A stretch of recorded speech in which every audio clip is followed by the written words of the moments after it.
CNN. Copom corta a taxa de juros para 14%. Essa é a taxa analisada para a nossa economia a partir do dia... e aí eu vou ver aqui no comunicado quando que vai ser essa meta Selic atualizada, mas temos a decisão tomada. Copom reduz taxa Selic para 14% ao ano. Vamos ao comunicado oficial da Autoridade Monetária Brasileira. O ambiente externo, e aí já começa dando destaque para a economia fora do país, como já é costumeiro. É normal que o Banco Central comece com a leitura do ambiente fora do país. Continua incerto em função da indefinição acerca dos conflitos armados no Oriente Médio e também da incerteza sobre a política monetária em algumas economias avançadas. Tal cenário exige cautela por parte de países emergentes em ambiente marcado por elevação da volatilidade de preços de ativos e também de commodities. Chama a atenção que aqui o Copom dá destaque para a indefinição de juros nos Estados Unidos. Há muitas casas apostando que os americanos terão de aumentar os juros neste 2026. Até os próprios diretores do Banco Central dos Estados Unidos divergem. Já houve votos favoráveis a aumentar os juros por lá na última decisão na semana passada. Não só nos Estados Unidos, no Japão, na Europa, na Inglaterra, há uma conversa constante sobre a necessidade de aumentar juros para combater a inflação que está subindo nos últimos meses. Então, este cenário ainda é incerto e exige cautela por parte do Banco Central, é o que eles dizem nesse primeiro parágrafo. Segundo parágrafo. Em relação ao cenário doméstico dentro do Brasil, o conjunto dos indicadores divulgados desde a última reunião sugere moderação gradual da atividade econômica, embora ainda em patamar resiliente. Os sinais mistos entre os setores e também o mercado de trabalho aquecido. Nas divulgações mais recentes, a inflação cheia desacelerou, porém ainda acima do limite superior da meta. O último dado que tivemos foi de 4,6% de inflação. Essa é uma observação minha, não está presente no comunicado do Banco Central. As medidas subjacentes desaceleraram para um patamar ligeiramente abaixo do limite superior da meta. O Banco Central aqui reconhece que conseguiu conquistar avanços importantes no combate à inflação. A atividade desacelerou, não há aquela indicação de que setores cíclicos mostraram novamente um repique, um aumento de atividade. Isso foi retirado do comunicado, pode estar presente na ata sim, mas essa só vai ser divulgada na terça-feira que vem. E enxerga desaceleração do dado cheio, é o que efetivamente tivemos, e também dos dados subjacentes, os núcleos da inflação brasileira, em especial os núcleos de serviços, desaceleraram, e essa é uma observação importante para trazermos aqui para a tomada de decisão do Banco Central brasileiro. Mas, mesmo assim, estão ligeiramente acima da meta superior, do limite superior da meta. As expectativas de inflação para 2026 e 2027, que foram apuradas pela pesquisa Focus, estão ainda com valores acima da meta, entre 5% e 4,2%. A projeção de inflação do Copom para o primeiro trimestre de 2028, o atual cenário, o horizonte relevante da política monetária, está em 3,2% no cenário de referência da tabela número 1. Daqui a pouquinho eu trago a tabela número 1 e eu já estou aqui acessando o último comunicado do Banco Central para compararmos as taxas de inflação. Então, daqui a pouquinho eu trago essa comparação com o cenário que tínhamos há 45 dias atrás com o cenário que temos agora. Então, por enquanto, temos essa referência. Daqui a pouquinho eu trago o comunicado da semana passada, a gente continua com o comunicado desta semana. Os riscos para a inflação, tanto de alta quanto de baixa, e aqui é o balanço de riscos que eu mencionava há pouco, permanecem mais elevados do que o usual, com assimetria altista. Há mais chances de a inflação ficar acima do que está sendo projetado pelo Banco Central do que ficar abaixo. Primeiro, ponto de desequilíbrio, o que pode fazer com que a inflação fique mais alta do que estamos projetando. Vamos lá.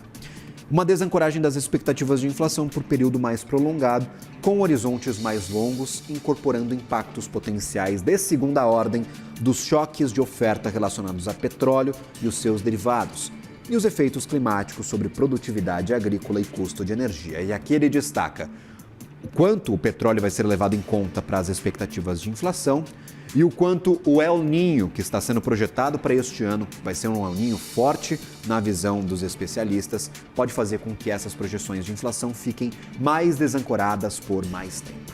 Segundo ponto de desequilíbrio que pode fazer com que a inflação fique mais forte: uma maior resiliência da inflação de serviços do que a projetada em função do hiato do produto mais positivo. A economia crescendo mais do que o seu potencial pode levar a serviços mais resilientes. Ponto de número 3. Uma conjunção de políticas econômicas externa e interna que tenha impacto inflacionário, por meio, por exemplo, de uma taxa de câmbio persistentemente mais elevada. E o quarto, estímulos à demanda agregada, em particular aos componentes de consumo, que tenham como resultado o crescimento da atividade econômica acima do seu produto potencial, enfraquecendo parte dos canais usuais de transmissão da política monetária.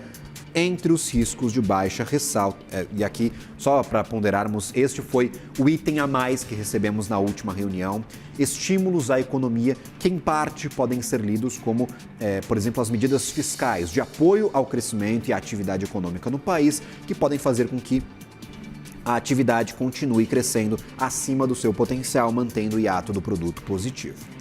Vamos para os riscos de baixa da inflação em relação ao cenário base, ou seja, aqueles riscos que podem fazer com que a nossa inflação fique até mais fraca do que o Banco Central está projetando.